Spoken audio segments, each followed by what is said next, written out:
Hello everyone, my name is Dee and welcome to Books and Quirks. So today I thought I'd do another classics video. It's been a couple of weeks and it's high time I did another one. I know a few of you out there really enjoy these and I'm so glad. You know, it makes me so happy to think that other people might like classics as much as I do. And you can get an idea of some of the ones that I've read that I really enjoy and might not be as well known. So I picked the next two books off my shelf, but I find myself, I'll show you my classics shelf one of these days around in the next month or two. I really want to do a couple bookshelf tours, but I'm skipping over a lot of books that I think are very well known. So let me know if you want to hear about other classics. Like, for example, I'll give you a couple of examples. I skipped over The Great Gatsby because I figure that most people have probably read that or have seen some of the newer movie adaptations. I also skipped over Frankenstein because I figure most people know the story of Frankenstein. Even if they haven't read it, they probably at least know the story. And I skipped over a couple of others. They don't come to mind at the moment. But let me know if you want me to talk about those too. I'm trying to pick the books off my shelf that I think maybe aren't as well known. In fact, one of the books today I'm kind of unsure of as to whether I think it's well known or not. But I'll talk about it anyway. So I hope you enjoy. So the first book that I picked up is The Mill and Floss by George Elliot. George Elliot is actually a pseudonym. The author of this book was actually a woman named Mary Ann Schaeffer, and this book was published in 1847. Now, this book was a book that I was unsure of. I think a lot of people have read this, or let me rephrase that. I think that this book is popular if a person has taken a lot of English literature courses in college. That's where I first discovered this book, and I've read it, I think, twice since over the years. But this book follows the Tulliver family, and they live on a farm with the mill, the Delacourt Mill, and Mr. Tulliver is the owner and proprietor of the land, and it follows him, his story of what happens to the family as a whole, but it really follows the two children, Tom and Maggie specifically. So now that I have glanced at my notes, I actually made a mistake. So this book wasn't published in 1847, it was published in 1860. So like I said, this follows the Delacourt Mill and the farm that the Tulliver family owns.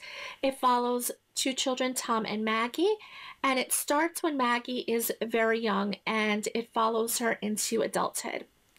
So in this book, Tom and Maggie, when they're children, or actually through their whole life, they have a very tumultuous relationship.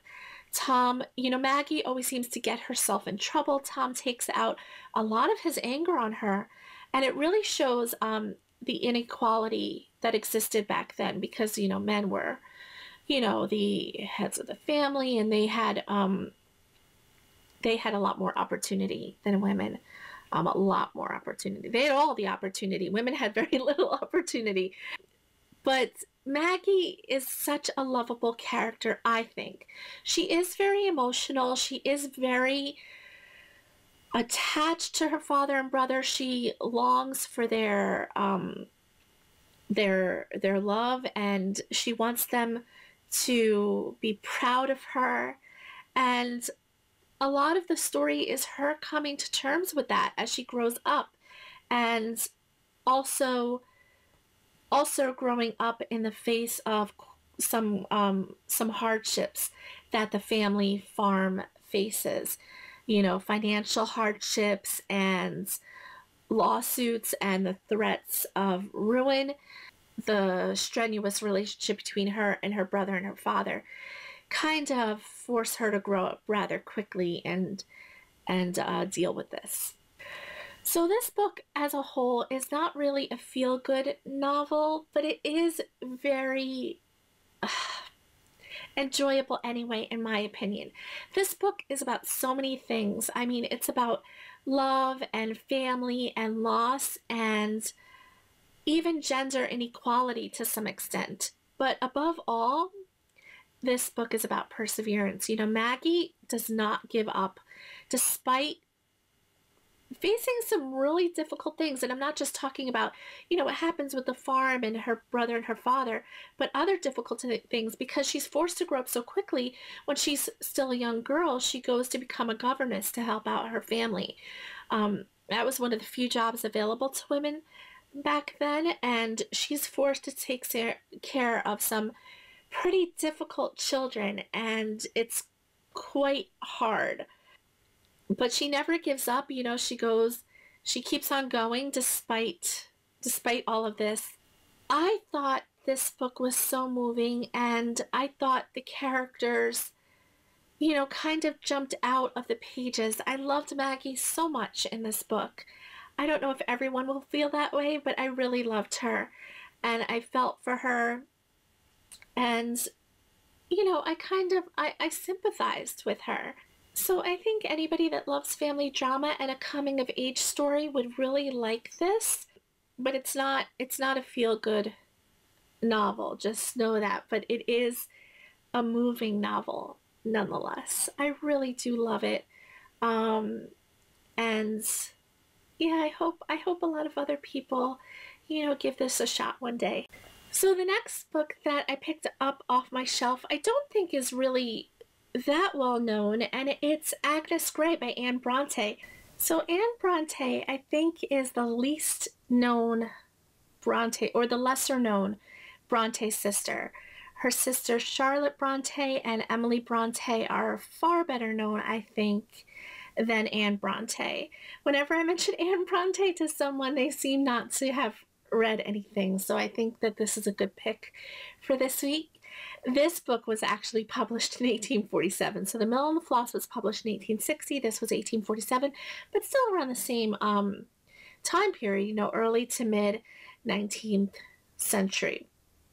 So this book follows Agnes Grey, and she is a governess. There seems to be a lot of governess stories in the 19th century. It was one of the few options for women, but nonetheless. So this is the story of a young woman who takes a job as a governess for an upper class English family, and Agnes herself, oops, hit myself. Agnes herself is the daughter of a clergyman, and she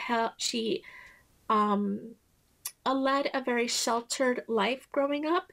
She was very sheltered and very unprepared for the world outside. She really didn't do much or go anywhere when she was growing up.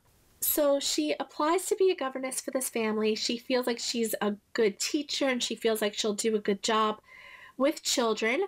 But once again, you know, she finds that the children and the people that she works for are very difficult, to say the least. But just like the Mill and the Floss, you know, she perseveres, she keeps going despite all of the many problems that she encounters.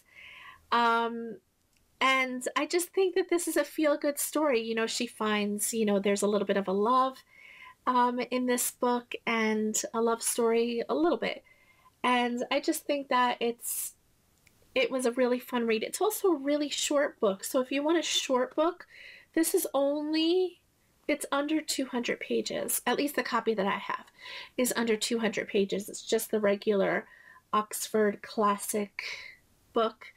I really don't have any nice editions yet, but I hope to one day. But yes, so this is it's kind of a more feel-good story. It's not as much of a tragedy as The Mill and the Floss, but I do love this book.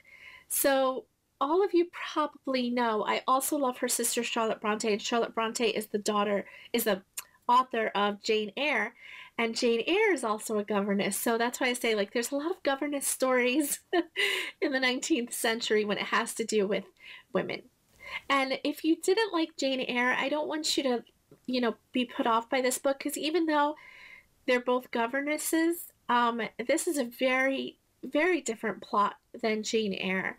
And just like Mill and Floss, this is also a coming of age story, so it follows a young woman. I mean, it doesn't follow her from childhood, but it does follow her. I think she's about 19 years old, maybe.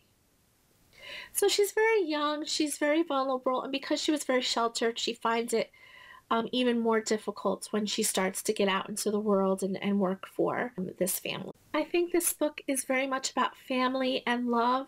Again, I find it's similar in terms of themes to the Mill and the Floss.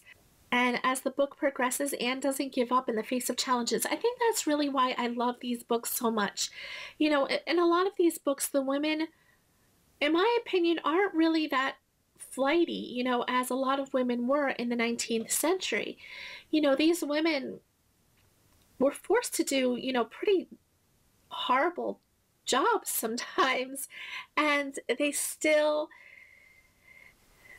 continued on. They persevered despite their circumstances, despite whatever they had to do for their family, for their livelihood, for, whatever reason. They kept on going. And I think, I didn't write that down in my notes, but I really do think that's why I enjoy these books so much. Because, it really shows the human spirit, or, a woman's spirit during that time.